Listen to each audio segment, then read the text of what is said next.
Hello there, I'm Kay Burley, reporting for Sky News. We have an important Sky News exclusive. We head now to Studio One at Sky Academy Skills Studios. Hello, Ishmael Mahdi here, reporting here from Sky News.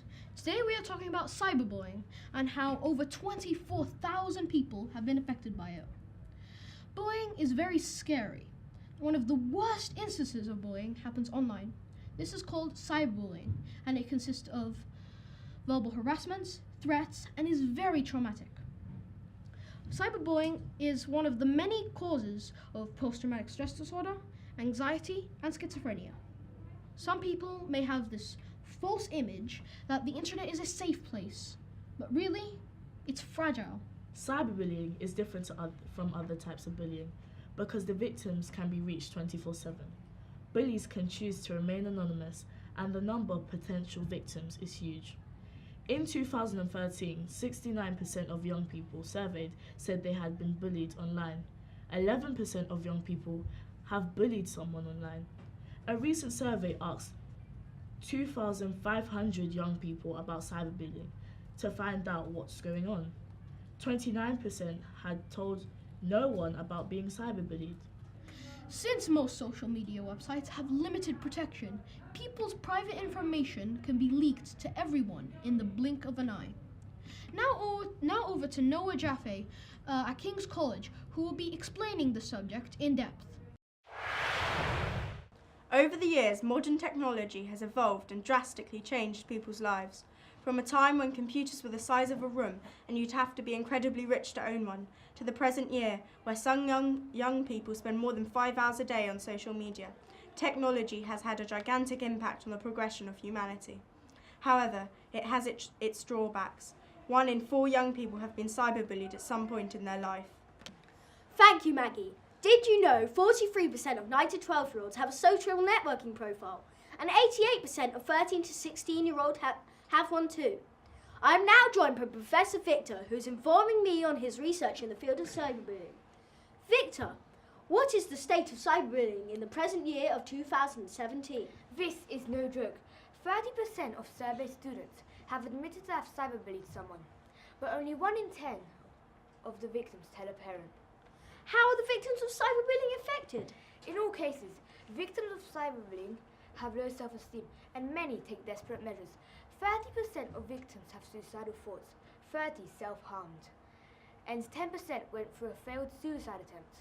Thank you, Victor. Now at Parkview School, Isabella will be talking to a victim of cyberbullying. Thank you, Noah. Hi, I'm Isabella, and this is Jason, a 12-year-old student who has had a first-hand experience of cyberbullying. Jason, tell us your story. Well, when I was about 10, I was playing on my PlayStation and I received a message. So naturally, I went and checked it, and well, it contained some very distressing content, and I found it quite upsetting. But I thought back to what they told me at school and ignored it. Thankfully, it never happened again. This is a heartbreaking story, Jason. To round off our talk, what advice would you give to our viewers? Remember, always be cautious when using online technology, and whatever you see, try not to let it affect you. And if it carries on, always report it.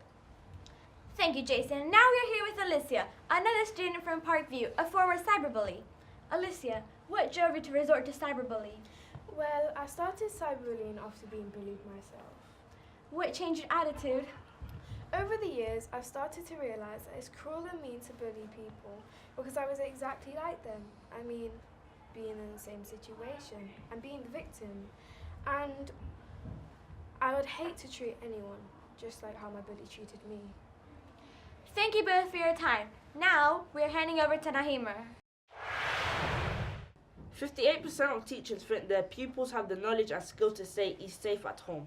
But a UK Council for Child Internet Safety report shows that 23% of parents of 8 to 14-year-olds said they allowed unsupervised internet access on a computer at home to children aged 10 or under. 58% of students who have cyberbullied others have been bullied themselves, and 40% cyberbullied. Thank you, Noah and Isabella. Today we are here with a worried Year 8 student has been receiving horrible, nasty messages online. I don't know much about the internet, but I know from my experience that it's a horrible place to be. How long have you been going through this? It was going on for 3 weeks. Throughout that time, I could not do anything. I was helpless. When did it all start? I was posting pictures of myself on a Snapchat account. I thought only my friends could see the pictures, but these mean people came and said I looked fat and ugly. What made you decide to make a social media account? All my friends had it, and I guess I felt that I had to get it as well. Well, and my last question of today is, how did you resolve this? I deleted the site and told my parents.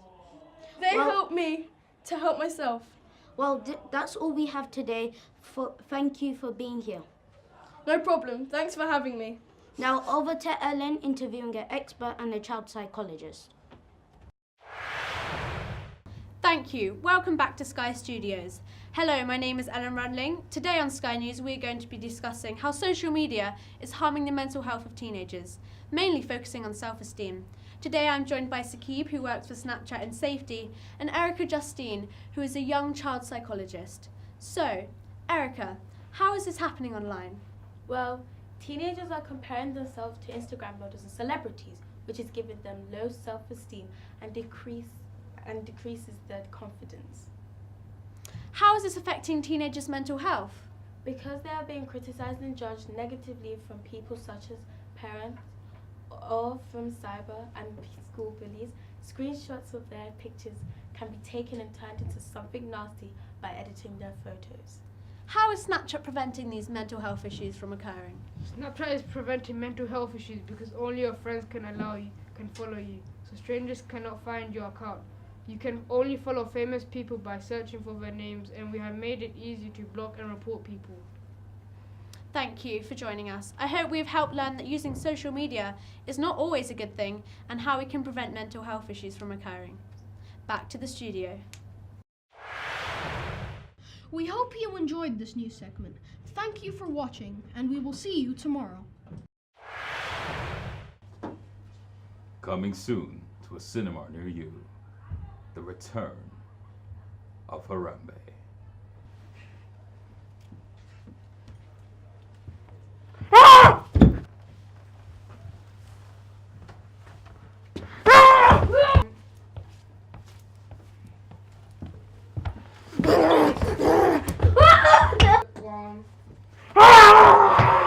Block the camera. And stop. He's back. Thanks to the team at Sky Academy Skills Studios, that's the end of our special report. I'm Kay Bowley. Thank you for watching.